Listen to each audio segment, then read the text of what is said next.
Hello everyone, I Ruminder Kaur. Here I am going to start with the second video lecture of chapter number 9, Biology.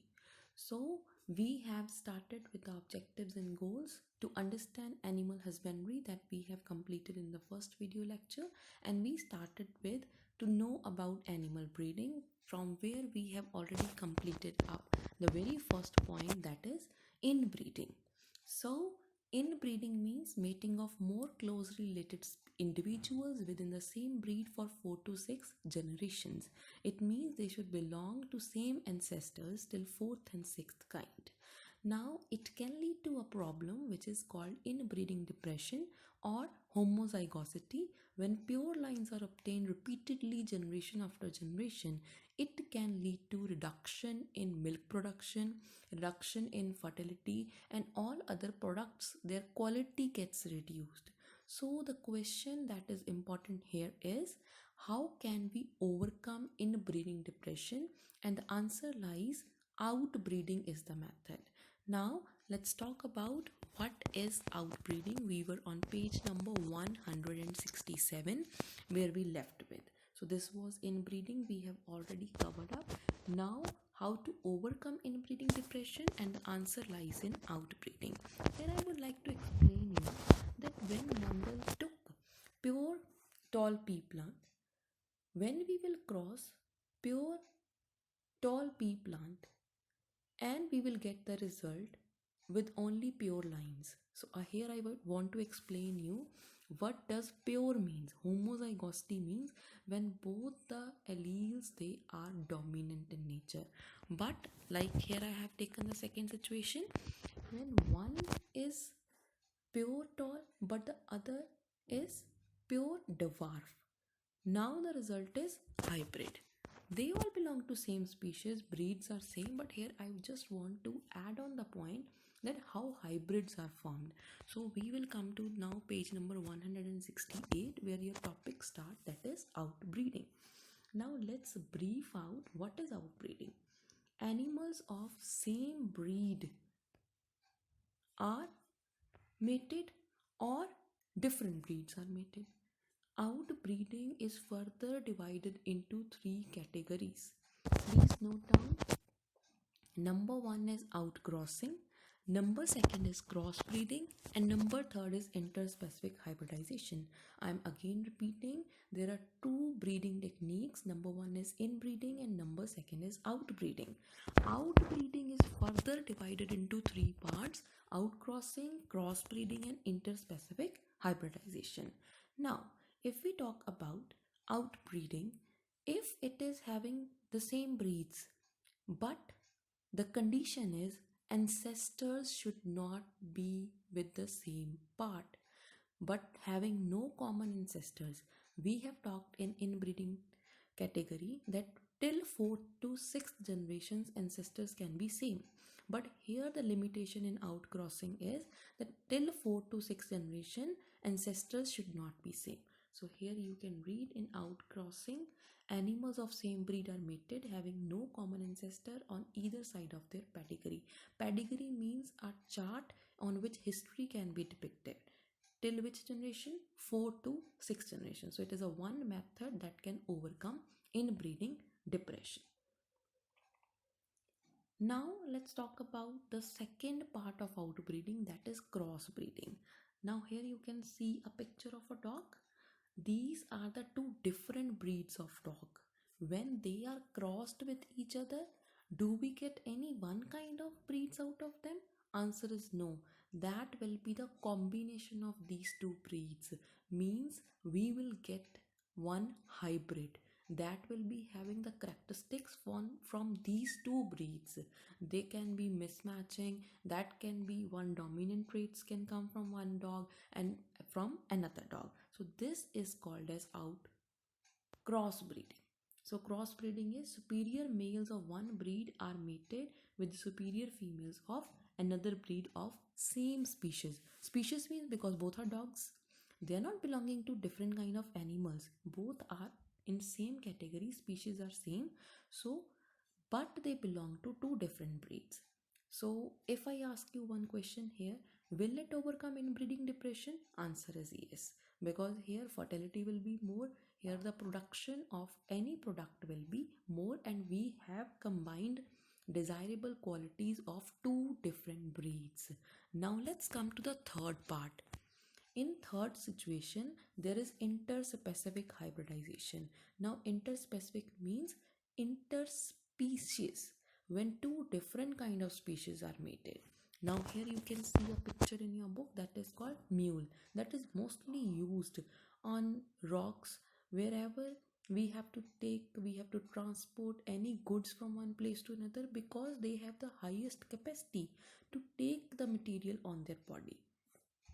So this mule, now the question comes, do you know what kind of crossbreeding it is? It is a breed of horse and donkey, because the strength of the horse and the stamina of the donkey, that it can move, it can run at a higher speed like horse. So both the qualities of horse and donkey are combined in it, but they belongs to two different species. That's why it is called as interspecific hybridization. So let's look what they have written. Male and female animals of two different species are crossed. Which one is male? Male is donkey and horse is female. So this is very important point you have to underline. Then both the parents, their desirable features are combined. So this was regarding all the methods which are done during breeding. Now the next topic which comes, which is performed artificially. Why the upper methods were not artificial? Because the mating was natural. The breeders, they allow the animals to mate, but now here the artificial method comes, where the sperms are being taken, or we can talk about that those semen which is collected from the male. One parent is chosen and semen is collected, and it is injected into the reproductive tract of the female by the breeder of other animal, right? So in this case, semen may be used immediately or it can be frozen, because there are semen banks also. Like if we talk about pollen banks, right? Blood banks are there. Similarly, it can be stored and it can be transported for a long time. Now here the question comes. Artificial insemination helps us overcome several problems of normal matings. Now what are the problems? Which problems can come that naturally it is not possible to mate, but artificially insemination is done? So some points are why farmers are using these techniques, so that they can improve the quality and health of their herd. Herd means group of cattle. If a cow has less desirable traits, let's say a cow is unable to give a fertile egg, there is some problem in reproductive tract, that egg is produced but it is not reaching at the place where the newborn has to be developed. So some problems can be in male bull also, which can produce sperms but they are in less quantity, or there can be a problem in inactivity, that they cannot transport to the female body. So to overcome all these situations, breeders have chosen this technique in animals, that is called as artificial insemination. Now the success rate of crossing mature male and female is fairly low, right? So, to improve the chances, how can we produce viable egg? So, the new technique that is being done is MOET. Very important question that is mostly coming in board exams. What is MOET? MOET. The full form is multiple ovulation embryo transfer technology. Multiple ovulation clearly signifies that it will give rise to more than one eggs. We all know that every female is producing one egg per month.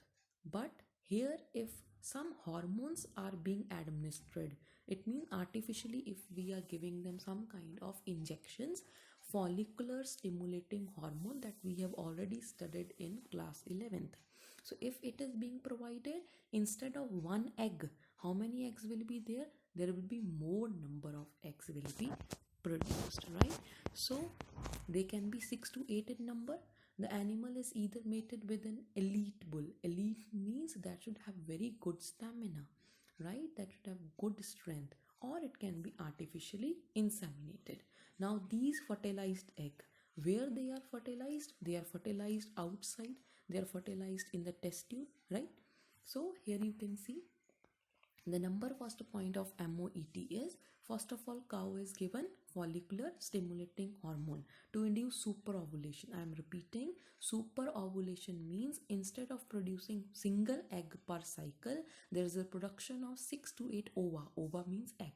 Number second is mating. Mating can be naturally done or it can be artificially inseminated. We have already talked about artificial insemination, where semen is collected and then it is transported into the female reproductive tract.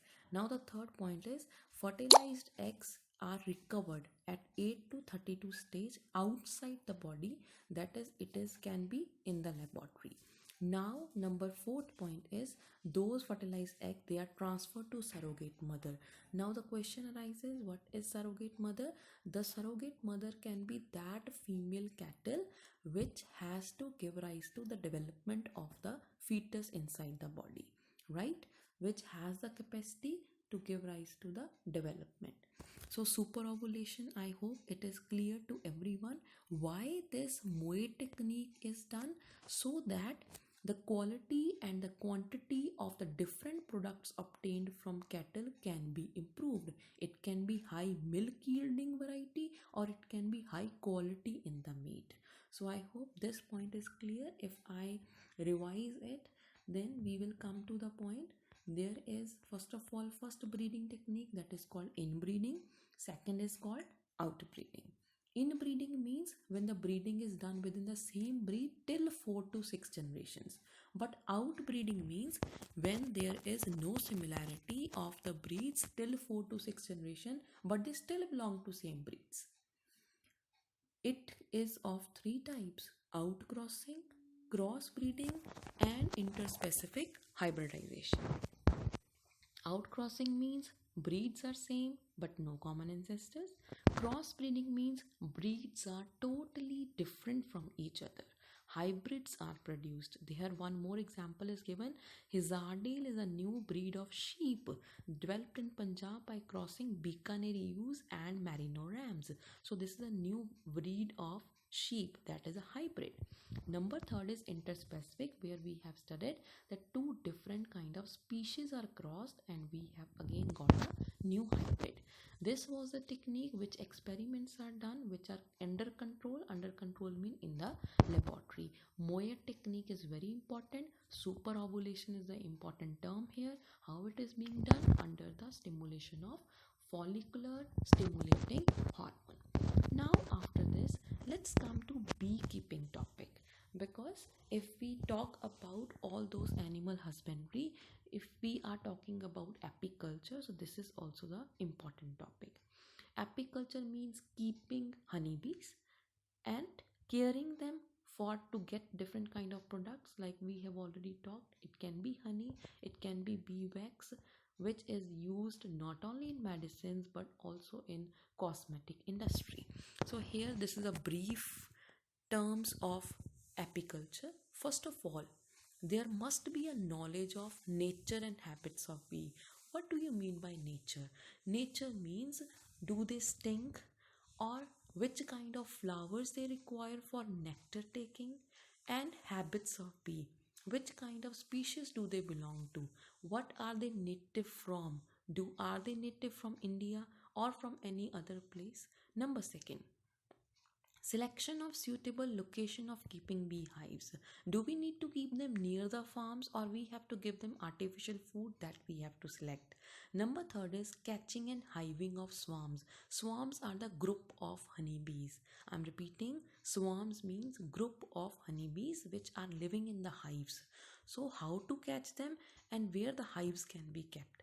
Number fourth, management of beehives during different seasons, because we know we have two kind of seasons, kharif and rabi seasons. So different kind of flowers come, so we have to maintain and manage them accordingly. Last is, when these products are obtained, how to collect them, how to store them, and how to transport them. So this is the very important point in this case. So here they have talked about that when we are keeping honeybees, we should know all these 5 points which we have already talked about in the summary. So Apis indica is the most common species that is being reared in India. Reared term means keeping and caring. Then in cross pollination, we know that there are several agents which are required for pollination. So honeybees are acting, they are playing a major role in this, right? So if a farmer is keeping honeybees, if the apiculture technique is there, they are not only getting advantage of getting honey, but also their crop yield will improve because they will help in cross pollination. So this is important to underline. Now the next topic in animal husbandry comes is fisheries. Now if we talk about fisheries, the term comes in our mind is pisciculture. Pisci culture, pisciculture. And the second term that comes is aquaculture. Aquaculture means when aquatic animals are kept. That can be prawn, crab, lobster, edible oyster for food, right? So fishes can be of two kinds: freshwater fishes, so some names are given like catla, rohu, common carp, and few of the marine fishes also like hilsa, sardines, mackerel, and pomfrets. So you have to find out which kind of fishes are commonly eaten in your area. So this question you have to do. Now before talking about important questions, there is one paragraph which is left is why fisheries are kept, how they are helping in increasing economy. Because when farmers are keeping, that is called as culturing, we call the term culture. So they are getting extra income for that, that is employment to millions of fishermen, right? So it can be a source of livelihood to them, and different techniques are used to increase the production. In class 9th there was one topic that if we keep different kind of species of fishes in a pond, then there will be very less competition between them. You all know what is competition. Competition means when same or different kind of species, they are fighting for same resources. Here resources can be space for living, or it can be food. So if one kind of species of fishes are kept in a pond, then they will fight because the food is very less in quantity, because it is limited. But when different kind of species will be there, so their food will vary. They will not fight, they will eat different kind of food. So that culturing is very important. It is called as composite culture. COMPOSITE, composite culture technique.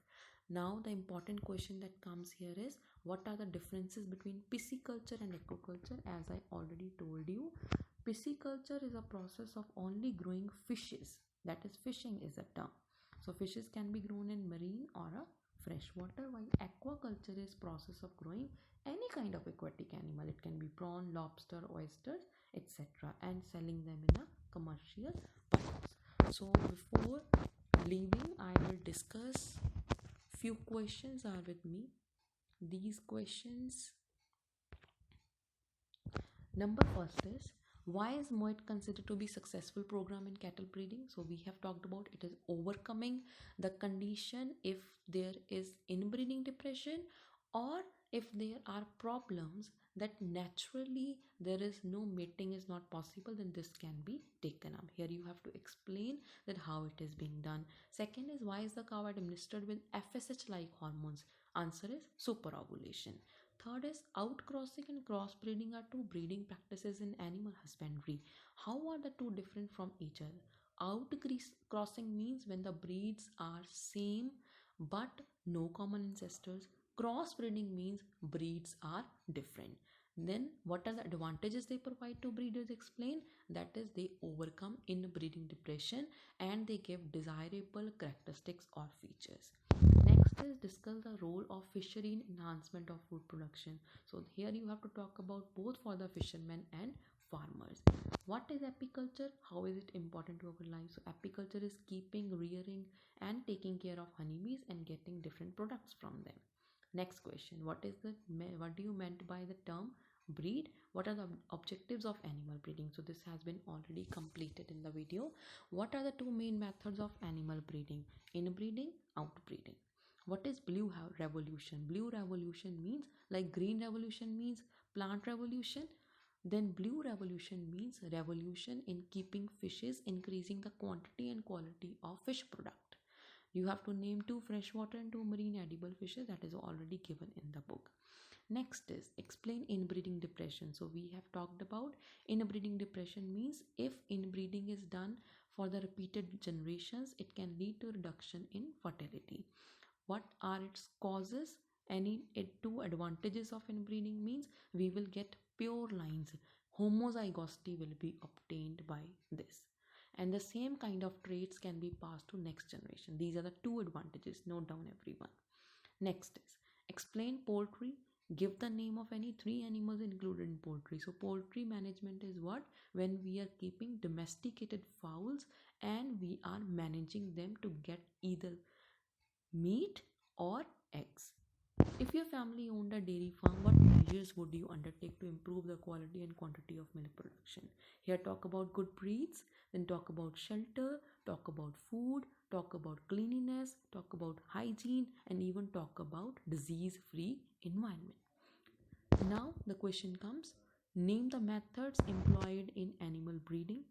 According to you, which of the methods are best and why? So here you can talk about any method of outbreeding. It can be outcrossing, it can be cross hybridization. These methods you have to see because they are helping in improving inbreeding depression. So complete all these questions in your notebook and we will meet in third video. Thank you.